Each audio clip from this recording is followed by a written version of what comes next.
இந்த இரண்டாவது பகுதியில் என்ன பார்க்குறோம்னா, இந்த தேவசாய நிகழ்ச்சி உங்களை என்ன செய்கிறது என்று சொன்னால், மதம் மாறுன்னு சொல்லலை. என்ன செய்யலை?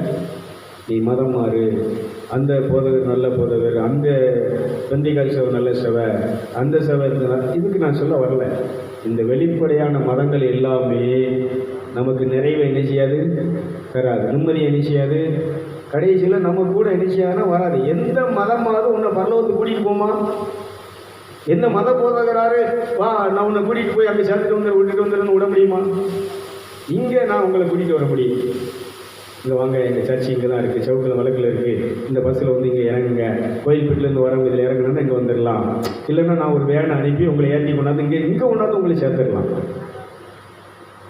பரலோகத்தில் சேர்க்கணும் அப்படின்னு சொன்னால் இந்த போதகரால் சேர்க்க முடியாது. ஒரு அழிலே சொல்லுங்களேன், நல்ல சத்தமாக சொல்லுங்களேன், கொஞ்சம் சிரிச்ச போதோடு சொல்லுங்களேன். வானகமே நம்முடைய தாய் நாடு, நம்முடைய குடியிருப்பு இங்கே இல்லை. நம்முடைய நிரந்தரமான குடியிருப்பு எங்கே இருக்குது? அங்கே இருக்குது. வெளிநாட்டில் இருக்கிறவங்க எப்போ நம்ம நாட்டுக்கு போவோம்னு சொல்லி ஆவலோடு காத்து கொண்டு இருக்கிற மாதிரி நம்ம இந்த இடத்துக்கு போகணுங்கிற ஒரு ஆசை ஆவல் வந்தால் தான். இதெல்லாம் ஏன் சொல்கிறேன்னா, நீங்கள் ஆண்டோடைய பாதத்தில் தனியாக உட்கார்ந்து பேச முடியும், உறவாட முடியும், தனித்து நீங்கள் இறைவனோடு தேட முடியும். ஒரு திருமண வாழ்க்கை என்பது, ஒரு அன்பு நிறைந்த வாழ்க்கை என்பது ரெண்டு பேரும் தனித்து வாழக்கூடிய வாழ்க்கை. பிள்ளைகள் தாய் மகளும் தனித்து வாழக்கூடிய வாழ்க்கை. அதனால் பைபிள் இன்னொரு வசனத்தை வாசிங்க. எபேசியர் 3ஆம் அதிகாரம் 16ஆவது வசனத்தை வாசித்தீங்கன்னா, எபேசியர் 3:16 வாசித்தீங்கன்னா, வாசிங்க பார்ப்போம். எபேசியர் 3:16. நீங்கள் நல்லா கவனிச்சுக்கோங்க, நீங்க அவருடைய ஆவியினாலே எப்படி எப்படி எதுல? சரீரத்தில் அல்ல, எதுல? உள்ளார்ந்த மனுஷனில் வல்லமையாய் நீங்கள் பலப்படவும்,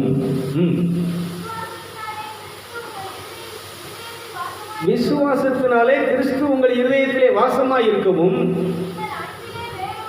நீங்கள் அன்பிலே வேரூன்றி நிலை பெற்றவர்களாகி சகல பரிசுத்தவான்களோடு கூட, நல்லா கவனிச்சுக்கோங்க, கிறிஸ்துவினுடைய அன்பின் அகலமும் நீளமும் ஆழமும் உயரமும் இன்னதென்று உணர்ந்து, இந்த உலகத்தில் இருக்கக்கூடிய அறிவு கேட்டாத, நீ படிக்கிற படிப்பினால, இந்த அறிவினால எட்டாத இந்த அன்பை நீ என்ன செய்யணும்னு சொன்னால், தேவனுடைய பாதத்திலிருந்து இந்த பரிசுத்தாவின் ஞானஸ்நானத்தினால காத்திருந்த அவருடைய பலனை பெற்று நீ அந்த உன்னத நிலை அடைந்து கொள்ள வேண்டும். பிரைசலா. இதில் உள்ளார்ந்த மனுஷனே நல்லா சரீரத்தில் சரீர ரீதியாக, நம்முடைய மன ரீதியாக, என்ன ரீதியாக என்ன செய்ய முடியாதுன்னா, இதை என்ன செய்ய முடியாது? அடைய முடியாது. அப்போ ஆவிக்குரிய வாழ்க்கைனா என்னன்னு சொன்னால், இருதயத்திலிருந்து மௌனமாக, இதில் வந்து ஊனியலுடைய செயல்களை அழிக்கணும். இன்னொரு வசனத்தை வாசி பார்ப்போம். கலாத்தியர் 5, கலாத்தியர்கள் திருமுகம் 5ஆவது அதிகாரம்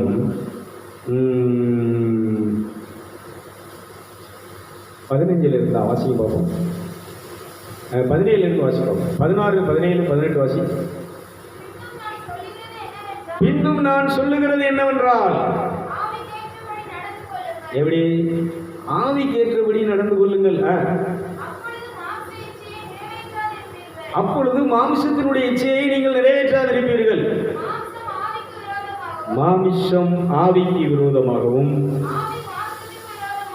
ஆவி மாமிசத்துக்கு விரோதமாக ரெண்டும் நினைஞ்சிருக்குன்னா சண்டை போட்டுட்டு போராடிட்டு இருக்க.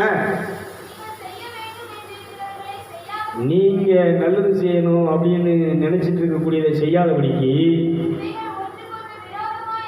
இவைகள் ஒன்றுக்கு ஒன்று விரோதமாக இருக்கிறது. ஆவியினாலே நடத்தப்படுவீர்களானால் நீங்கள் நியாயப்பிரமாணத்துக்கு, இந்த மத சடங்குகளுக்கு, சம்பிரதாயங்களுக்கு நீங்கள் கீழ்பட்டவர்கள் அல்ல. போதும். இன்னொரு இதில் சொல்லுவார், நீங்கள் ஆவியினால் நடத்தப்படுவீர்கள் என்றால் கடவுளுடைய மக்களாக இருக்கிறீர்கள். கைதிகளை பார்ப்போம். அப்போது இன்றைக்கி நமக்கு நிறைவு தராத, திருப்தி தராத எல்லாமே நான் சொல்கிறேன். மனைவியால் திருப்தி நிறைவு வராது, பிள்ளைகளால் நிறைவு திருப்தி வராது, புருஷனால் நிறைவு திருப்தி வராது, மருமகளால், அண்ணன் மகளாக இருந்தாலும் சரி, அண்ணன் மருமகளால் என்ன வராது? நிறைவு திருப்தி வராது. பேரன் பேத்தியால் என்ன வராது? நிறைவு திருப்தி அந்த மாதிரி இழுத்துக்கிட்டு சேர இழுத்துக்கிட்டு என்ன செஞ்சிட்டு இருக்கு, இன்னும் ஒன்று நெஞ்சிட்டு ஊந்துக்கிட்டு என்ன செஞ்சிட்டு இருக்கு. இவங்களுக்கு என்ன வரும்? கோபம் வரும். இப்போ இந்த பிள்ளைகளால் நமக்கு எப்படி இருக்கு, கொஞ்சம் நேரம் கூட அமைதியாக நிம்மதி அணிஞ்ச முடியல. இதான் உள்ள நிலை. ஆனால் இதால் நமக்கு நிம்மதி சந்தோஷம் அப்படின்னு நினைச்சோம். ஆனால் இதால் என்ன செய்யாது? வராது, திருப்தி வராது. அப்போ நமக்கு நிறைவு வரக்கூடிய திருப்தி வரக்கூடிய இதில் அப்படின்னு சொன்னால் ஒன்றே ஒன்று, இதயத்தில் மௌனமாக இருப்பது. யார் என்ன பேசினாலும் யார் என்ன செஞ்சாலும் வேடிக்கை பார்த்து கொண்டே இருக்க வேண்டும். இந்த பிள்ளைகள் விளையாடுதா, சேட்டை பண்ணுதா, நீ வேடிக்கை பார்த்துட்டு சரி அது வாட்டில் விளையாடுறதுக்கு விட்டேன்னு சொன்னால் நீ நிம்மதியாக இருக்கலாம். விளங்குறது ஒரு வழியிலே சொல்லுங்களேன். நீ டென்ஷன் ஆனா அது இப்படி செய்யக்கூடாது, நான் தடுத்து நிறுத்தணும்னா உனக்கு என்ன வரும்? விளையாடட்டும், அதை ஆண்டவர் பார்த்துக்கிறார். இந்த பிள்ளையை நீ என்ன சொல்லணும்? என் பிள்ளை இல்லப்பா, உங்கள் பிள்ளை, நீ தந்திருக்கிற இதை நீங்கள் நல்ல வழியில் நடத்துங்க. அப்படி ஒரு நம்ம வாழ்க்கையை என்ன செய்யணும் கொண்டு போகும்போது தான் நம்ம ஆவிக்குரிய வாழ்க்கையில் என்ன செய்ய முடியும். இன்னொரு வசனத்தை வாசிக்க பார்ப்போம். அதை நான் போன செய்தியில் விட்டுட்டேன். எபிரேயர் 9ஆம் அதிகாரம் 12லேருந்து வாசிக்க பார்ப்போம். 14ஆம் வசனத்தை வாசிப்போம். 14. நித்திய ஆவியினாலே தம்மை தாமே பழுதற்ற பலியாக தேவனுக்கு ஒப்பு கொடுத்த கிறிஸ்துவினுடைய ரத்தம். கவனிச்சுக்கோங்க, கிறிஸ்துவினுடைய ரத்தம் ஜீவனுள்ள தேவனுக்கு ஊழியம் செய்வதற்கு, வழிபாடு செலுத்துகிறதுக்கு, ஆராதனை செய்கிறதற்கு உங்கள் மனசாட்சியை, என் மனசாட்சியை செத்த கிரியையிலிருந்து செத்த கிரியையில நம்மளை சுத்திகரித்து நம்மளை கடவுளோடு உறவாடுவதற்கு, நம்ம கடவுளோடு பேசுகிறதுக்கு, வழிபடுகிறதற்கு, நம்மளை வழி நடத்துகிறது, நிறைய திருப்தி அளிக்கிறது. எவ்வளவு பெரிய நிச்சயம் என்று சொல்கிறார். கைதுக்கு பார்ப்போம், நல்லா கடலை இருக்கு. அப்போ நல்லா கவனிச்சுக்கோங்க. இந்த உலக வழிபாடுகள், சடங்காச்சாரங்கள், இப்போ நம்ம நிறைய கூட்டங்களுக்கு போயிருக்கிறோம். ஆனால் எப்படி தானே, ஆனால் எந்த கூட்டத்துக்கு போனால் அந்த நேரம் கொஞ்சம் ஒரு இது இருக்கும், ஆனால் நிம்மதி. ஆனால் இதை சொல்கிறார். அது போன செய்தியில் நான் பார்த்தேன், அதே நீங்கள் வாசித்திருக்கலாம். அதே எபிரேயர் 9ஆம் அதிகாரம் 7வது வசனம், 9ஆம் வசனம் வாசிக்க பார்ப்போம். அந்த கூடாரம் இந்த காலத்துக்கு உதவுகிற ஒப்பனையாக இருக்கிறது. அதற்கேற்றபடியே செலுத்தப்பட்டு வருகிற, இன்னைக்கு நம்ம செலுத்தப்படுகின்ற காணிக்கைகளும் தசம பாவங்களும் பலிகளும் ஆராதனை செய்யக்கூடிய, ஜெபக்கூட்டத்தில் வந்து கைதட்டி பாடக்கூடிய, புண்ணிய ஸ்தலத்தில் போய் மந்திரங்களை மன்றாட்டுகளை சொல்லக்கூடிய, ஜெபமாலை சொல்லக்கூடிய, புனிதருடைய மன்றாட்டுகளை சொல்லக்கூடிய, இந்து கோயிலில் போய் 40 நாள் காவி உடுத்தி மாலை போட்டு அங்கே சாமி பேரை சொல்லக்கூடிய அந்த மந்திரங்கள், சரணங்கள் எல்லாமே என்ன சொல்றதுன்னா, அது வாசி, எல்லாமே வழிபாடுகள் எல்லாமே மனசாட்சியை திருப்திப்படுத்த, பூர்ணப்படுத்த கூடாதவைகளாக இருக்கின்றன. விலங்குதான் ஒரு வெளியே சொல்லுங்களேன், அதை சத்தமாக சொல்லுங்களேன். அப்போ இது எல்லாம் நமக்கு என்ன கொடுக்காதுன்னு சொன்னால் திருப்தியை என்ன செய்யாது, போனோம். ஆனால் அன்றைக்கி கிட்டத்தட்ட எப்படியும் ஒரு 10-20 ரூபா நெஞ்சிருப்போம். இப்போ ட்ரெயின் டிக்கெட்டு, மற்ற சாப்பாடு, மற்ற செலவுகள் எல்லாம் என்ன செஞ்சோம். இது ஒரு இதை என்ன பண்ணலான்னா போகலாம். நான் என்ன சொல்கிறேன்னா, நம்ம புண்ணியஸ்தலத்துக்கு போனோமே, நிக்கலமக்கா சவரியார் மணப்பாடு போனோம்ல, நம்ம வேனில் போய் தனியாக அந்த அவர் குகையில் அவர் உட்காந்து தியானம் பண்ண இடத்துல போய் அமைதியாக என்ன செஞ்சோம். இந்த மாதிரி ஆறாவரம் எல்லாம் அமைதியாக உட்காந்து எப்படி இருந்துச்சு. அந்த இருதயத்தில் சிலர்கள்லாம் மனசு உடஞ்சி, ஆண்டவரே இது எங்கள் பாவத்தெல்லாம் மன்னியும், நான் தெரியாமல் பண்ணிட்டேன், உங்கள் ரத்தத்தால் கழுவி என்னது எல்லாருமே நினைச்சாங்கன்னா, நான் போங்க என்ன செய்யுங்கன்னா, இந்த மாதிரி போகாதீங்க. தனித்து போய் உட்கார்ந்து எல்லா ஆளுகளும் ஒதுங்கின உடனே தனியாக உட்கார்ந்து இந்த புனிதர்களை இப்படி வழிநடத்தின இறைவா, இப்போ அவங்கள அபிஷேகித்து இந்த மாதிரி சாட்சியாக அவங்க பேரை சொல்கிற இடத்துல இவ்வளோ நல்லது நடக்கிற மாதிரி இருக்குன்னா, நான் உங்கள் பேரை சொல்லி வாழ்கிற என் வாழ்க்கை எப்படி இருக்கும், என் வாழ்க்கையை நீங்கள் எவ்வளோ புனிதமாக்குறீங்க, திருப்தியாக்குறீங்க, நிம்மதியாக்குறீங்கன்னு சொல்லி இருதயத்திலிருந்து யாரோட நீங்கள் உறவாடணும், யாரை வழிபடணும்னு சொன்னால், வழிபாடுங்கிறது, ஆராதனை என்பது படைத்தவருக்கு மட்டும்தான், தொழுகை என்பது படைத்தவருக்கு மட்டும்தான். ஒரு வழியிலே சொல்லுங்களேன். அதை தவிர்த்து இன்னைக்கு என்ன செய்யணும் தவறான. அதுக்கு காரணம் என்னன்னா, இந்த மத குருக்கள், இந்த மத போதகர்கள், சாமியார்கள், இவங்க வருமானத்துக்காக, இவங்க பிழைப்புக்காக என்ன பண்ணிட்டாங்கன்னு சொன்னால், இந்த வழிபாட்டு முறையை என்ன செஞ்சிட்டாங்க, உலக ரீதியாக என்ன செஞ்சிட்டாங்க, வெளிப்படையான சரீர ரீதியாக அந்த நேரத்தில் ஒரு மனசுக்கு ஒரு சின்ன இதை கொடுக்கக்கூடிய, ஒரு டெம்பரரி ரிலீஃபை கொடுக்கக்கூடிய ஒரு இதை என்ன செஞ்சிட்டாங்கன்னா உண்டு பண்ணிட்டாங்க. அதனால தான் இங்கேயும் என்ன செய்யாதுன்னு சொன்னால், போக போக இனி இந்த மாதிரி பிரசங்கங்கள், மற்ற பிரசங்கம்னா சுவிசேஷம் மட்டும் இருக்கும். நான் சொல்கிறது சுவிசேஷம். இயேசு கிறிஸ்துடைய ரத்தம், இயேசு பிரதான ஆசாரியர் நமக்காக பரிந்து பேசி கொண்டிருக்கிறாரு. அதனால் நீங்கள் இயேசுவை நினைச்சிங்க, இயேசுவே உங்கள் ரத்தத்தால் என்ன நீங்கள் மாசற்ற ரத்தத்தால் வெளியேறப்பட்ட ரத்தத்தால் எனக்கு விலைக்கு வாங்கியிருக்கிறீங்க, நான் உண்மை என்ன செய்கிறேன், புத்தம் உங்களுடைய ரத்தத்தை என்ன செய்கிறேன், புத்தம் செய்கிறேன், தொழுது கொள்கிறேன். இந்த புண்ணிய ஸ்தலத்தில் போய் இவ்வளவு நல்லது கிடைக்கும், நம்ம பிள்ளைகளுக்கு ஆசீர்வாதம் கிடைக்கும் அப்படின்னு நீங்கள் போகிறது, சில காரியங்கள் நடக்கும், அதெல்லாம் நடக்காதுன்னு சொல்லலை, தற்காலிகமானதாக இருக்கும். ஆனால் நீங்கள் இயேசுவின் ரத்தத்தை பயன்படுத்தி உங்களை மேன்மைப்படுத்த, உயர்த்த, ரட்சிக்க வழியானது செத்தது யாருன்னு சொன்னால் ஆண்டவராக இயேசு கிறிஸ்து மட்டும்தான். கைதிட்டுகளை பார்ப்போம். இதே மாதிரி உன் பாவத்தை மன்னிக்கிற எலும்பி நடன்னு யாரும் சொல்ல முடியாது. இந்த உலகத்தில் எந்த மனிதனாலும் சொல்ல முடியாது, எந்த மனிதனும் சொன்னது கிடையாது. இந்த இயேசு ஒருவர் தான், உன் பாவத்தை நான் மன்னிக்கிறேன், உன் பாவம் மன்னிக்கப்பட்டது, நீ இப்பொழுது சந்தோஷமாயிரு, நீ இப்பொழுது மகிழ்ச்சியாயிரு, நீ இப்பொழுது எலும்பி நடன்னு சொல்லக்கூடிய ஒரே ஒரு ஆளு, மனிதனாக பிறந்த ஒருத்தருக்கு அதிகாரம் இருக்குன்னு சொன்னால், அதிகாரமுடைய ஒருத்தர் யாருன்னு சொன்னால் இயேசு கிறிஸ்து மட்டுமே. ஒரு அல்லையிலே சொல்லுங்களேன், நல்லா சத்தமாக சொல்லுங்களேன். அதனால தான் தலை இருக்கும்போது எதுக்கு வாழை பிடிச்சிட்டு அழையுதீங்கன்னு கேட்குறேன். எதுக்கு இந்த போதகர், அவர் தீர்க்க தரிசி, அவர் பவர்ஃபுல்லான ஆள், அவர் ஜெபம் பண்ணால் நடக்கும் அப்படின்னு நீங்கள் எதுக்கு இவங்களை நம்பி அழையுதீங்கன்னு சொல்கிறேன். இவங்க நம்புறது தான் பாவம்.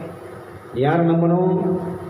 உனக்காக உயிரை கொடுத்த ரத்தம் சிந்திய, உனக்காக பலியான, உன்னை மேன்மைப்படுத்துவதற்காக தன்னை வெறுமையாக்கி ஏழ்மையாக்கிய அந்த இயேசு கிறிஸ்துவை உன் இரட்சகராக, உன் தகப்பனாக, உன் மெய்ப்பனாக, உன்னுடைய வழிகாட்டியாக நீ ஏற்றுக்கொள்ளும் போது அவர் என்ன செய்கிறார்னா, உனக்கு அந்த சிலுவையிலே சம்பாதித்த உன்னதங்களுக்குரிய ஆசீர்வாதம், பரிசுத்தாவின் ஞானஸ்நானத்தை தந்து, பரிசுத்தாவின் வரங்களை தந்து, பரிசுத்தாவின் கனிகளை தந்து, இந்த பூமியிலே கடவுளை போல கடவுள் மாறி வாழக்கூடிய வாழ்க்கையை நமக்கு அவர் தந்து விட்டார். கைதுக்கு நம்ம நல்ல கரங்கள் கட்டி, நல்ல கரங்கள் கட்டி. அப்போ இன்னைக்கு நம்ம திருப்தி, வழிபாட்டில் நமக்கு திருப்தி வேணால் இந்த இளம பயிற்சி இந்த மாதிரி நீங்கள் கூட அனுபவிக்கலாம். நீங்கள் அனுபவிச்சிருப்பீங்க. அந்த தியானம் அமைதியாக உட்கார்ந்து இதயத்தில் பண்ணும்போது நிறைய திருப்தி இருக்கா இல்லையாக்கா? கிடைக்கல சொல்லுங்கள். எப்படி சுந்தரா? சரிதா இருக்கா இல்லையா? இல்லை கொஞ்சம் பேசுங்களேன். சிந்தையா என்னம்மா ஒரு நிம்மதி, ஒரு திருப்தி இருக்குல்ல, போன ஆண்டோடைய பாதுக்கு போன நிம்மதியை, மனசுக்கு நிம்மதி ஆடுறேன். இந்த நிம்மதியை நான் கேட்குறேன். இந்த கன்வென்ஷன் கூட்டம், ஜெப கூட்டம், முழுவரை ஜெபம், இந்த கோயிலில், அம்மன் கோயில்களில் கொடை கொடுத்து, காடு வெட்டி, அந்த தீயில் நடந்த நிறைய இதெல்லாம் பண்ணுறாங்க. நான் என்ன சொல்கிறேன்னா, அதெல்லாம் சாதாரண விஷயங்கள் அல்ல. ஒரு பக்தியில் மக்களுடைய நான் பக்தியை என்ன சொல்லலைன்னா குறை சொல்லலை, நான் அதை விமர்சனம் பண்ணலை. ஆனால் இதில் நமக்கு கிடைக்காது, இதில் என்ன கிடைக்காது? நிம்மதி கிடைக்காது, அமைதி கிடைக்காது, அந்த பரலோக மறுமை, அந்த மகா பரிசுத்தலத்துக்குள்ளே போகக்கூடிய வாய்ப்பு கிடைக்காது. நீ பண்ணுற வழிபாடு இந்த இருதயத்திலிருந்து நீ இந்த படைச்சவரை பண்ணும்போது நிம்மதி கிடைக்கும், சந்தோஷம் கிடைக்கும், அன்பு கிடைக்கும். அங்கே போனால் கிடைக்குமா, இங்கே போனால் கிடைக்குமா, அங்கே போனால் பணம் கிடைக்குமா, அங்கே போனால் பணத்தை சம்பாதிக்கலாமா, அதில் வருமானம் வருமா, இதில் வருமானம் வருமா அப்படின்னு பார்த்தா ஒன்றில் நேரத்து ஒரு போதகர் எனக்கு ஃபோன் பண்ணாது, எப்பா வருது, ஒன்று கூட நிற்க மாட்டேங்குது, எல்லாம் போயிடுது, எல்லாம் நினைக்கிறது, எப்படியோ வருது, எப்படியோ போயிடுது. ஆனால் வந்த மாணிக்கு போயிடுது, எந்த இதுவும் தங்கலை, நான் நிம்மதியாக இல்லை. நீங்கள் இதில் உட்கார்ந்து பாருங்கள், வந்தது தங்கும், அதை நீங்கள் உங்கள் வீட்டாரும் அனுபவிப்பீர்கள். அனுபவிக்கும் பாக்கியத்தை இந்த இயேசுவானவர் தருவார். கைதிகளை பார்ப்போம், நல்ல கரங்களை கட்டி. அதனால் இவங்களை திருப்திப்படுத்த நானும் பார்த்துட்டேன். 30 வருஷமாக திருப்திப்படுத்திடலாம்னு சொல்லி மற்றவங்களுக்காக என்ன பண்ணால் திருப்திப்படுத்தலாம், எதை வாங்கி கொடுத்தா திருப்திப்படுத்தலாம், எப்படி ஊழியம் பண்ணால் திருப்திப்படுத்தலாம், எப்படி இந்த மாதிரி வாங்கி கொடுத்து நிறைய பணங்களை வாங்கி கொடுத்தா நம்ம சந்தோஷமாக இருக்கலாம்னு சொல்லி பார்த்து கடைசிக்கு என்ன ஆகி போச்சுன்னா வேதனையை தவிர வேறு ஒன்றுமே இல்லை, கஷ்டத்தை தவிர வேறு ஒன்றுமே.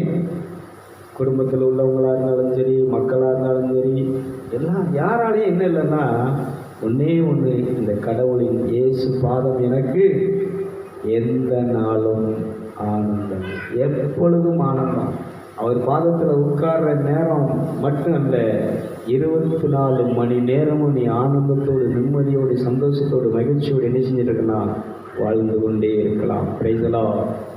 ஒரு அல்லேலூயா சொல்லுங்களேன், நல்ல சிரிச்ச முகத்தோடு சொல்லுங்களேன். அதனால நம்ம போன வாரம் நம்ம இந்த நடத்துகிற இந்த 6ஆம் தொழுகை இல்லை உங்கள் கருத்துக்களை கேட்குறேன். இந்த வழிபாடு, இந்த தொழுகையில் தொழுது முடித்த உடனே எப்படி உங்களுடைய அனுபவம் எப்படி இருக்கும்? என்னம்மா கொஞ்சம் பேசுங்க. எப்படிமா? எல்லாம் சந்தோஷமாக, நிம்மதியாக, நிறைவாக இருக்குது. இதே நீங்கள் நினச்சிங்க வீட்டில் பண்ணுங்கள், ஒரு வேலையை தொடங்குறதுக்கு முன்னாடி பண்ணுங்கள். காலையில் எழுந்த உடனே செஞ்சுட்டு காலையில் என்ன பண்ணணும்னா, இந்த நாளை தந்ததற்காக நன்றி, இந்த நாள் என்னை சந்தோஷப்படுத்துவதற்காக பரலோகம் என்ன செஞ்சுருக்குன்னா எல்லா காரியத்தையும் ஏற்கனவே செய்து வைத்திருக்கிறது. கைதிகளை பார்ப்போம். நம்மளை படைக்கிறதுக்கு முன்னாடியே இந்த உலகத்தை எல்லாத்தையும் படைச்சிட்டு தான் நம்மளை படைத்தார். ஏன்னா இந்த படைப்பனைத்தையும் நாம் ஆளுகை செய்யும். இதே போல் ஒரு நாளை கொடுப்பதற்கு முன்பு ஆண்டவர் என்ன செஞ்சிடறாருன்னா நமக்கு தேவையான எல்லாத்தையும் இன்னைக்கு எனக்கு என்ன தேவையோ, எவ்வளோ தேவையோ, என்ன உணவு தேவையோ, என்ன நமக்கு உறவு தேவையோ எல்லாத்தையும் என்ன செய்கிறாருன்னா ஆண்டவர் நிம்மதியாக, திருப்தியாக என்ன செய்கிறாரு, சிரிச்சிட்டு ஆயத்தப்படுத்தி வைத்திருக்கிறார். நான் காலையில் எரிச்ச உடனே என்ன சொல்லுவோம் அப்படின்னு சொன்னால், எல்லாம் அப்படி உட்காருங்க. நான் காலையில் எழுந்த உடனே இந்த நாளுக்காக நன்றி சொல்கிறப்பா, ஆவியானவரே இந்த நாள் என்னை திருப்தி விடுத்து, எனக்கு தேவையான எல்லாத்தையும் இது ஏற்கனவே இது செஞ்சு வச்சுட்டு தான் என்னை இந்த நாளை எனக்கு வந்திருக்கிறேன். அதனால் இந்த நாளை நீங்கள் என்ன செய்கிறீங்கன்னா அற்புதமாக வழி நடத்துகிறீங்க, குறையில்லாமல் வழி நடத்துகிறீங்க, நிறைவிலே வழி நடத்துகிறீங்க. இந்த நாள் என்ன உங்கள் அபிஷேகம் வழி நடத்தி கொண்டு இருக்கிறது, உங்கள் அபிஷேகம் எனக்கு கற்றுக்கொண்டு இருக்கிறது. அதனால் நான் ஒரு சூரியனை போல பிரகாசமாக இருக்கிறேன். இந்த சூரியன் எப்படி இந்த உலகத்தில் இருக்கக்கூடிய படைப்பு அனைத்திற்கும் நன்மை செய்து கொண்டிருக்கிறதோ, இதே போல் இந்த உலகத்தில் இருக்கக்கூடிய எல்லா மனிதர்களுக்கும், எல்லா மதத்தவர்களுக்கும் நல்லது செய்யும்படியாக நான் ஒரு சூரியனை போல இந்த தூயாவி திருத்தலத்திலே நான் இருந்து கொண்டிருக்கிறேன். அனைவரையும் ஈர்க்கும் காந்தமாக இருக்கிறேன். கைதிகளோ யோசித்து பாருங்களேன். அப்போ இந்த நிலையில இந்த மாதிரி அனுபவம், மதத்துக்கு வாங்க, நீங்க எனக்கு அப்படி பண்ணுங்க, அப்படின்லாம் இல்லை. இது சத்தியம். நான் பேசுறது சுவிசேஷம். நான் பேசுறது ஒன்றான மெய்தேவன் ஆகிய அவர் அனுப்பின இயேசு கிறிஸ்து உங்களுக்கு இணைஞ்சிருக்குன்னா அறிவிச்சிட்டு இருக்கிறேன். இது ஒரு மகாபரிய காந்த சக்தி. சிலுவையிலே நான் உயர்த்தப்படும் போது எல்லோரையும் என் அண்டை ஏற்றுக்கொள்வேன் சொன்னார். அவரை பற்றி பேசிட்டு இருக்கிறேன். நான் இயேசுவை கொண்டு வருகிறேன் என்று சொல்லுங்கள் என்று சொல்லுகிறேன். இயேசுவை கொண்டு வருகிறேன், பிசாசே நீ எம்மாத்திரம், இயேசுவை கொண்டு வருகிறேன், கஷ்டமே நீ எம்மாத்திரம், இயேசுவை கொண்டு வருகிறேன், வியாதியை நீ எம்மாத்திரம், இயேசுவை கொண்டு நான் நடக்கிறேன். இயேசு என்னோடு இருக்கிறார், இயேசு என் கூட இருக்கிறார், இயேசு எனக்கு துணையாக இருக்கிறார். அதனால இந்த நாள் எனக்கு எப்படி இருக்கும்? அற்புதமான நாளாக இருக்கும். இந்த நாளில் நான் செய்கிறது எல்லாம் அற்புதமாக நடந்து கொண்டிருக்கும். இந்த நாளிலே தேவன் எனக்கு அற்புதத்தின் மேல் அற்புதத்தை செய்து என்னை சந்தோஷமாக வைத்திருப்பார். இதுதான் நீ காலையில் என்ன செய்யணும், சாயங்காலம் என்ன சொல்றேன், நினைக்கிறதுக்கு மேலே என்ன நடத்திருக்கிறீங்களாப்பா. இன்னைக்கு ராத்திரி உங்கள் மடியில் தூங்க செய்யுங்க. ராத்திரி உறக்கத்திலே தரிசனத்தின் வழியாக, சுப்பனத்தின் வழியாக நீர் என்னோடு பேசி எனக்கு செய்ய வேண்டியது, நான் சொல்ல வேண்டியது என்ன செய்யணுங்கிறது எனக்கு என்ன செய்ய. அன்னைக்கு காட்டினார், பெரிய உயரமான மலையை உடைச்சி நொறுக்கி அப்படி அப்பப்போ எடுத்துட்டு இருக்கிறேன். காட்டுறாரு, நீ பேசக்கூடிய வார்த்தைகள் மலை போல் இருக்கக்கூடிய எல்லா இந்த மத சடங்காச்சு நான் நினச்சி பாருங்க. அது நான் அன்றைக்கி என்ன நினச்சேன்னா, இந்த மக்கள் இப்படி ஒரு பாரம்பரியங்களில், இந்த உலக விஷயங்களில், உலக வழிபாட்டில், சாமியார் மேலே, ஐயர்கள் மேலே, மதத்து மேலே இவ்வளவு பற்றுதலாக இருக்கிறாங்களே, இவங்க எப்படி இதாக முடியும்னு சொல்லும்போது அவர் சொல்கிறாரு, மலை போல் இருக்கக்கூடிய இந்த மனிதருடைய மனம் இந்த வார்த்தையினாலே நீ உடைச்சி அதை பீஸாக எடுத்து அதை பரலோகத்திலே சேர்க்கக்கூடிய காரியத்தை வேலையை நீ செய்வாய் என்ற தரிசனத்தின் மூலமாக பேசிட்டே இருக்கிறார். உண்மையிலே சொல்றேங்க, ஆவியல் நீ எந்த மதத்தவராரு, நீ எவ்வளவு பெரிய பாவியாரு, நீ எவ்வளவு பெரிய அக்கிரமம் நிறைஞ்சவனாரு, இந்த மாதிரி அமைதியாக உட்கார்ந்து ஆண்டவரே நான் அக்கிரமம் செஞ்சவன் பாவம் செஞ்சு வந்திருக்கிறேன், இப்போ இந்த பாவத்தை விட முடியலை, இந்த அக்கிரமத்தை விட முடியலை, என் வாயை என்னால் அடக்க முடியலை, நீங்கள் என் வாயை அடக்கி என் மாம்ச சிந்தையெல்லாம் அழித்து எரித்து ஆவியின் சிந்தை எனக்கு தந்து நீங்கள் வழி நடத்துங்க அப்படின்னு சொல்லி ஒரு 10 நாள் நீங்கள் ஆண்டவரை பார்த்த இதயத்திலிருந்து பேச ஆரம்பிச்சிட்டிங்கன்னா 10 நாளில் நீங்கள் வேறு மனுஷனாக மாறி உருவம் மாறிவிடும். நீங்கள் மறுரூபமாக்கப்பட்டு விடுவீர்கள். வேற்று மனிதனாகி கடவுள் உங்களை வழிநடத்துகிறதை உங்கள் வாழ்க்கையை நீங்கள் பார்க்க ஆரம்பிச்சிருவீங்க. ஒரு அழிலே சொல்லுங்களேன், நல்ல சத்தமாக சொல்லுங்களேன். நான் என் வாழ்க்கையில் அனுபவிச்சேன்னு சொல்கிறேன். நான் ஒத்துக்கிட்ட விஷயம் தான். ஆண்டவரே நான் கோயிலுக்கு போகிறேன், புண்ணிய ஸ்தலங்களுக்கெல்லாம் போகிறேன், வேளாங்கண்ணிக்கெல்லாம் போகிறேன், அந்தநேர் கோயிலுக்கெல்லாம் போகிறேன், மற்ற ஜெப கூட்டங்கள், பெரிய பெரிய தீர்ப்பு தெரிஞ்சிகள், பாஸ்டர்மார்கள், வெளியிலேருந்து வரக்கூடிய அற்புதங்கள் என்னால் செய்யக்கூடிய ஊழியக்காரங்க எல்லாத்தையும் இடத்துக்கு போகிறேன். கோபம் மாற மாட்டேக்கு, மாம்ச சிந்தை என்ன செய்ய மாட்டேக்கு, மாற மாட்டேக்கு. இதில் இருந்தெல்லாம் நான் என்ன செய்ய முடியல, ரகசியமாக நினைச்சிட்டு இருக்கிறேன். கோயிலுக்கு போயிட்டு, கூட்டத்துக்கு போயிட்டு, புண்ணிய தலங்களுக்கு போயிட்டு, ஆனால் என்ன செஞ்சுட்டு இருக்கிறேன், மாம்ச சிந்தையிலே வாழ்ந்துட்டு இருக்கிறேன். என்னால் விட முடியல, நீங்கள் என்ன என்ன செய்யுங்க, மாற்றுங்க, வழி நடத்துங்கன்னு உட்கார அந்த ஆவியானவருடைய அபிஷேகம் இறங்க இறங்க மாம்ச சிந்தை அழிந்து இன்னைக்கு ஆவிக்குரிய சிந்தையிலே என்னை உட்கார வச்சிருக்கிறான். கைது நான் முன்னாடி என்னுடைய முன்கோவம் யார்ட்டையும் பேச மாட்டேன். ஏதாவது ஒன்று என்னை பற்றி ஏதாவது சொல்லிட்டான்னு பேசுகிறாங்க, அப்புறம் அடிச்சுட்டு தான் என்ன செய்வோம்னா வெளியே வருவேன். அடித்ததுக்கப்புறம் தான் மறுபடி கேட்பேன், இப்படி பேசுனேன் என்ன செஞ்சேன் அப்படின்னு. ஆனால் இன்றைக்கி யார் என்ன பேசினாலும் என் பாட்டில் அமைதியாக காது காக்காத செவிட மாதிரி என் பாட்டை பார்த்தேன். ஏன் பேசுகிறதும் தப்பு, பேசுகிறத கேட்குறதும் தப்பு. அதனால் இப்போ அந்த டோட்டலாக மாறிக்கிட்டே இருக்கு. நான் கேட்பாங்க, ஏதாவது சாப்பாடு வேணுமா, காப்பி வேணுமான்னு கேட்டுட்டு பேசலைன்னா கோவப்பட்டு போவாங்க. அது கூட என்ன செய்ய மாட்டேன், பதில் சொல்ல மாட்டேன். ஆனால் இன்றைக்கி நேற்று ராஜகுரு ஃபோன் அடிச்சிருக்கிறாரு, 2-3 தடவை அடிச்சிங்களோ, ஃபோன் எடுத்து அட்டன் பண்ணவே இல்லை. ஏன் சொல்லுங்கள், மாம்ச ரீதியாக பேசுகிறது என்ன உண்டாகும்? நீங்கள் கூட போனால் யார் போனால் அடிச்சு நினைக்க மாட்டேன். ஏன் அப்படின்னா எல்லாம் பேசி மனிதனோடு உறவாடி மனசுக்கு சஞ்சலம் கஷ்டம்தான் இருக்கிறதே தவிர வேறு ஒன்றுமில்லை. இதே வார்த்தை, இதே நேரத்தை கடவுளோடு பேசி இருதயத்திலிருந்து ஆண்டவரோட அந்த அந்நிய பாஷையில் பேசி உறவாடி இரத்தம், மாசற்ற இரத்தம், விலையேறப்பெற்ற இரத்தம், என்னை விலைக்கு வாங்கிய இரத்தம், உங்கள் இரத்தத்தோடு நான் என்ன செய்து கொண்டு பேசி கொண்டு இருக்கிறேன், உரையாடி கொண்டு இருக்கிறேன். உங்கள் இரத்தம் எனக்காக பரலோகத்தில் என்ன செஞ்சிட்டு இருக்கு, பிதாவின் இடத்துல பேசி கொண்டு இருக்கிறது என்று சொல்லி இந்த மனுஷனோடு பேசக்கூடிய கம்யூனிகேஷனை குறைச்சிட்டு கடவுளோடு பேசக்கூடிய உறவு கம்யூனிகேஷன் கூடிச்சுன்னு சொன்னால் நீங்கள் நீதிமன்றங்களாக, புனிதர்களாக, பரிசுத்தவான்களாக இந்த பூமியிலே வாழ்ந்து நடந்து கொண்டிருப்பேன். கைதிகளை பார்ப்போம்.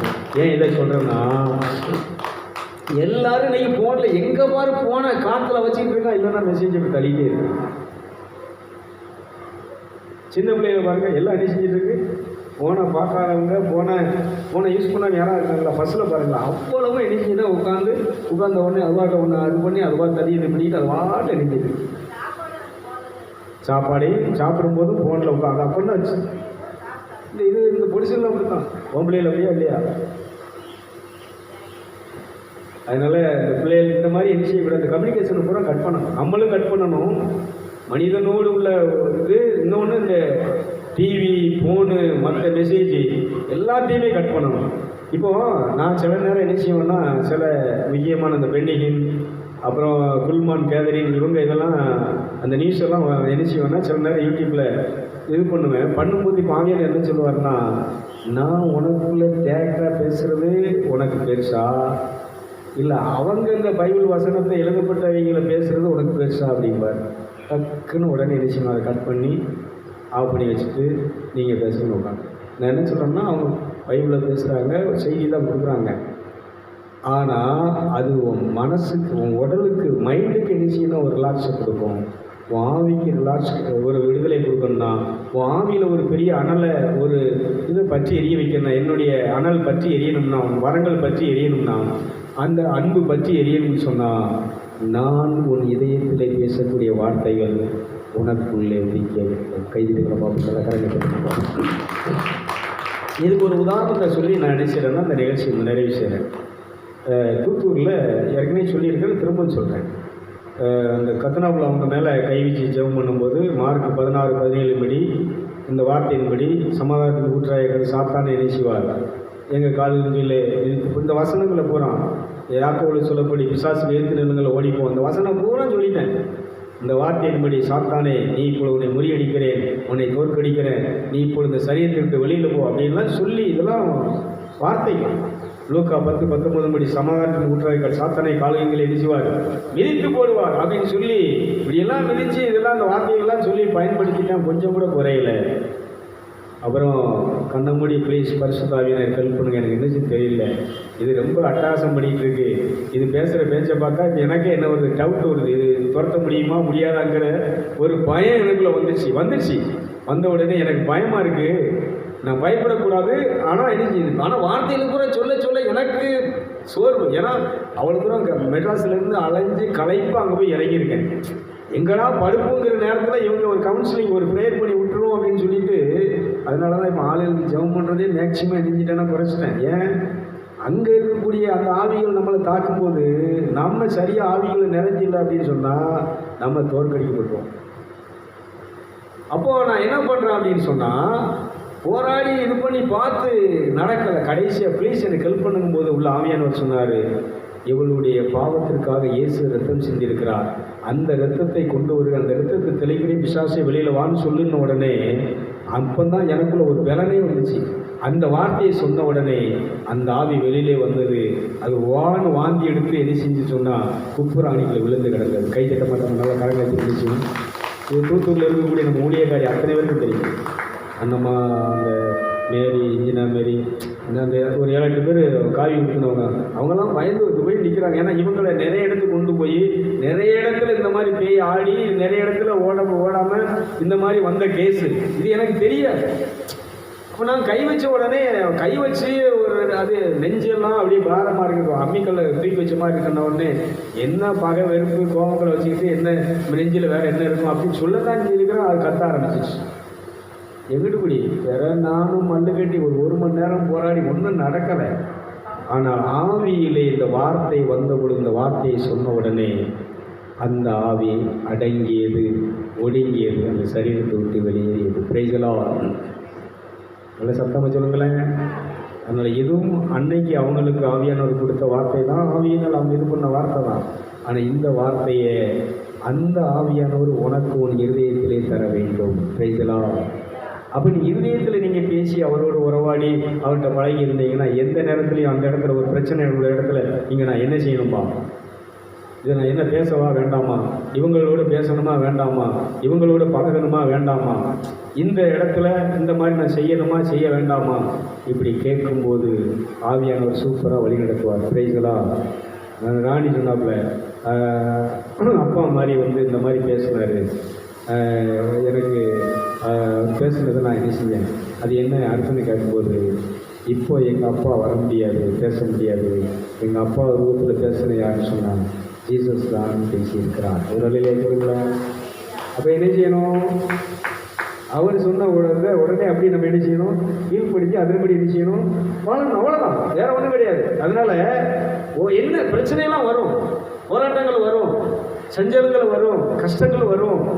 வர்ற நேரத்தில் நீ என்ன செய்யணும்னா, நான் என்ன செய்யணும்பா, இதுக்கு நான் என்ன பண்ணணும், இல்லை இதை உங்கள்கிட்ட ஒப்படைக்கிறேன், நீங்கள் என்ன செய்யுங்க, இதுக்கு எனக்கு விடுதலை தாருங்கன்னு சொல்லி எதில் பேசணும், இந்த இன்னைக்கு ஜெபப்படிப்பு வச்சு வாயில் ஆண்டவரே சின்ன தாய்க்காக நான் ஜெபம் பண்ணுறேன், குடும்பத்துக்காக ஜெபம் பண்ணுறேன், அந்த பிள்ளைகள் வீட்டில் இருக்கக்கூடிய கஷ்டங்கள் எல்லாம் தீர்ப்படியாக நான் ஜெபம் பண்ணுறேன் அப்படின்னு வாயில் நீ என்ன செய்யக்கூடாது, பேசக்கூடாது. இது மாம்சத்தில் ஜெபிக்கணும். இது பரலோகத்தோட தொடர்பு கொள்ள முடியாது. அதை சொல்கிறேன், பைபிளே சொல்லுது, வெளிப்பிரகாரமாக நடக்கக்கூடிய வெளிப்பிரகாரத்தில் இருந்து செய்யக்கூடிய எதுவுமே உனக்கு நிறைவை திருப்தியை உனக்கு என்ன அளிக்காது.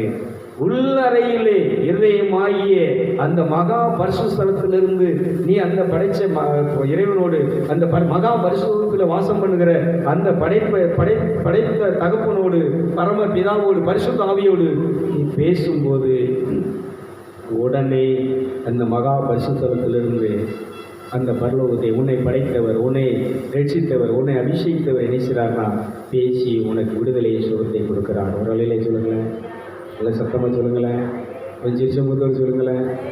அப்போ என்ன பண்ண போகிறீங்க, என்ன பண்ணுவீங்க? இங்கே வந்தாலும் தனியாக அப்படி முதல்ல அதான் சொல்ல சீக்கிரமாக வரணும். உடனதுக்கு முன்னாடி தனிமையாக ஒரு குறிப்பிட்ட நேரம் நீங்கள் ஆண்டவரோட பேசி உறவாடும் போது இந்த செய்தி உங்களோடு உங்களுக்காக பேசுன மாதிரி இருக்கும். பிரைஸலாம். எத்தனை பேர் இன்றைக்கி இந்த மெசேஜ் ஆண்டவர் என்கிட்ட பேசுன மாதிரி நான் உணர்றேன் அப்படின்னு உணர்றீங்க? கொஞ்சம் கை வைத்துக்கலாம் பார்ப்போம். உண்மையா இது வரணும். என்ன வரணும்? நம்ம கூட்டம் வழிபாடு நடத்துறது என்னன்னா, தேவன் என்னோட கழிச்சு என்ன செஞ்சார் பேசினார் அப்படிங்கிற நிலைக்கு நம்ம என்ன செய்யணும்னா, அந்த ஆவியானவர் கொடுக்கக்கூடிய வார்த்தைகளை, அந்த வரிகளை, பாடல்களை நம்ம என்ன செய்யணும்னா பாடி அவங்களை இந்த மாதிரி ஆவியிலையும் பாட வைக்கணும், வாய்கருத்தும் பாட வைக்கணும், உள்ளுக்குள்ளே ஆவியில் மனசாரையும் என்ன செய்யணும். இப்படித்தான் என்ன செய்யணும். அதனால் போன வாரத்தில் 2 விஷயத்தையும் உங்களுக்கு கற்றுக் கொடுத்தேன். ஒன்று, கொஞ்ச நேரம் மனதால் பாடுங்க, கொஞ்ச நேரம் உள்ளுக்குள்ளே இதயத்திலிருந்து மகா பரிசுத்தத்தின் ஆவியில் எழுச்சிங்க. இது ப்ராக்டிக்கலாக இருக்கும். அதனால் அந்த தேவசாயி எழுச்சி பார்த்து கொண்டிருக்க உங்களையும் நான் கேட்குற ஒரே ஒரு கேள்வி, கை கூப்பி கேட்குற ஒரே ஒரு கேள்வி என்னென்னா, நீங்கள் இந்த வெளிப்பிரகாரமாக மதத்திலையும் சரி சரீர ரீதியாக பண்ணுறதுல திருப்தி அடையாமல் இருந்திருப்பீங்க. இப்போ நீங்கள் ஆவியில், இது மதத்தில் நடக்காது, கோயிலில் நடக்காது. கோயிலில் நடக்குமா சொல்லுங்கள்? நம்ம கொடை கொடுக்குற இடத்துல நடக்குமா? இந்துக்களுக்கு கேட்குறேன், நடக்காது. அங்கே கொட்டடிப்பாங்க, சாமி ஆடுவாங்க, கிடாய் விட்டுவாங்க, அங்கே நடக்க வேண்டிய அந்த மத சடங்கு நடக்கும். நான் அது தப்புன்னு சொல்லலை. இது வெளிப்படையான உலக ரீதியாக நடக்கக்கூடிய அந்த மத ரீதியான சடங்குகள், இந்து மத நிகழ்வுகள், கிறிஸ்தவ மத நிகழ்வுகள். ஆனால் நான் சொல்கிறது, இங்கே பைபிள் சொல்கிறது, இங்கே ஆண்டவர் சொல்கிற விஷயம் என்னென்னா, மகா பரிசுத்த ஸ்தலத்திலிருந்து, இதயத்திலிருந்து நீங்கள் கடவுளோடு என்ன செய்யணும்னா ஆராதனை. அந்த பாட்டு கூட எல்லாமே சொல்லிச்சு, இந்திராணியம்மா சொல்லிச்சு, இருதயத்தில் இந்த பாட்டு பாடும்போது அப்படியே உள்ளம் அப்படியே அண்ணல் அப்படியே பொங்குது, கண்ணெல்லாம் அப்படியே அக்னியாக நிரம்புது, உடம்பெல்லாம் அந்த அபிஷேகம் அந்த நிரம்பி நம்ம ஒரு பரவசம் வேற ஒரு நிலைக்கு போகிறோம். அதை பார்க்க முடியுது, உணர முடியுது. இது எல்லாத்துக்கும் நடக்கும். இதை ஆண்டவரே காட்டினார். அதனால் நீங்கள் சாட்சி கொடுப்பீங்க, அந்த ப்ரோக்ராமை என்ன செய்வீங்க, லைக் பண்ணுவீங்க, கமெண்ட்ஸில் போடுவீங்க, இதெல்லாம் நான் எதிர்பார்க்கவே மாட்டேன். அது சிலர் போடுறாங்க, போடும்போது நான் பார்த்துட்டு சரி இவங்களுக்கு பார்த்து அதில் ஒரு பயன் அடைஞ்சிருக்காங்க அப்படிங்கிறதெல்லாம் பார்ப்பேன். இன்னும் ஒன்று என்னென்னா, இந்த ப்ரோக்ராம் பார்த்துட்டு இந்த மாதிரி தனியாக நீங்கள் உட்காந்து இந்த மாதிரி இதயத்தில் பாடி, இதயத்தில் தொழுது, இதயத்தில் ஆண்டவருடைய அந்த வார்த்தைகளை இது பண்ணி கடவுளோடு உறவாடி கடவுள் பேசுகிற அனுபவத்தை நீங்கள் அனுபவிச்சிங்கன்னா, இதை கொஞ்சம் என்ன செய்யுங்கன்னா அந்த வாட்ஸ்அப்பில் என்னுடைய இதில் என்ன செய்யுங்கன்னா அந்த மெசேஜ் போட்டு விடுறது, இந்த மாதிரி இந்த அனுபவம் இருக்குது, இதை நான் அனுபவிச்சேன் அப்படிங்க நீங்கள் போட்டு விட்டீங்கன்னா, இதை நான் மற்றவங்களுக்கு என்ன செய்ய முடியும், கொஞ்சம் இந்த அனுபவம் இப்படி இருக்குது, இந்த மாதிரி அனுபவிச்சுட்டு இருக்கிறாங்க அப்படிங்க. எனக்கு நீங்கள் சொல்கிறதுக்கு முன்னாடி மேலே இருக்கிறவர் சொல்லிட்டார், அவங்க மேலே உலகத்தோடு உறவாட ஆரம்பிச்சிட்டாங்கடா, மேலே இருந்து விளையாட ஆரம்பிச்சிட்டாங்க, என்னோடு சஞ்சரித்து கொண்டு இருக்கிறார்கள். இன்னொன்று ஏன் இந்த அபிஷேகத்தை சொல்கிறாரு, நீ தண்ணி பாய்ச்ச வேண்டாம், நான் தண்ணி பாய்ச்சுறேன்னு சொல்லி தண்ணி பாய்க்கிற எண்ணெயை நிறுத்திவிட்டு ஆவியானவரே அந்த அபிஷேகத்தை அங்கே செயல்படுத்த ஆரம்பித்து விட்டார். கைதிகளை பார்ப்போம். நான் நட்டேன், அப்போல் ஒரு நீர் பாய்ச்சினான், அதை விளைய செய்கிறவர் தேவன். பிரைஸ் எல்லாம். அதனால் நான் யாரையும் குறை சொல்லலை, மதங்கள் மற்றதையும் நான் குறையாக பேச வரல.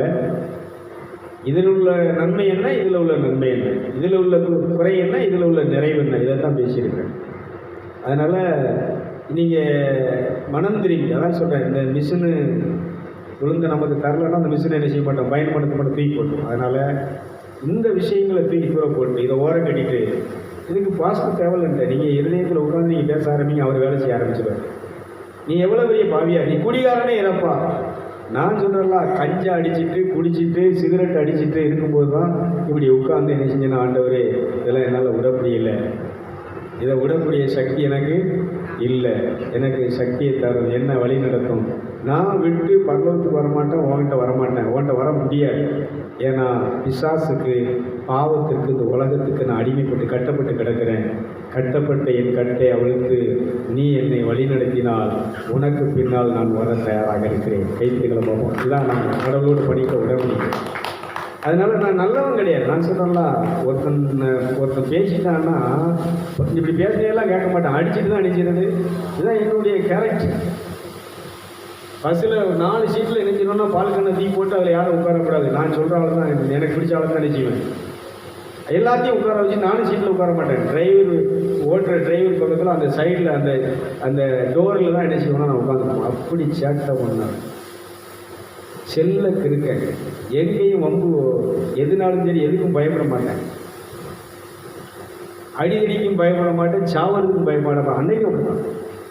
அப்படி இருந்த என்னை தான் இந்த ஒப்பு கொடுத்த இந்த இருதயத்தில் ஆண்டவர்கிட்ட பேசி என்னால் முடியாது, நீ தான் நடத்து, என்னை மாற்று அப்படின்னு சொல்லி இந்த மாம்சத்தின்கிறிய கோபத்தை மாற்று, காமத்தை மாற்று, எரிச்சலை மாற்று, எல்லாத்தையும் மாற்றுன்னு சொல்லி பலனைத்தா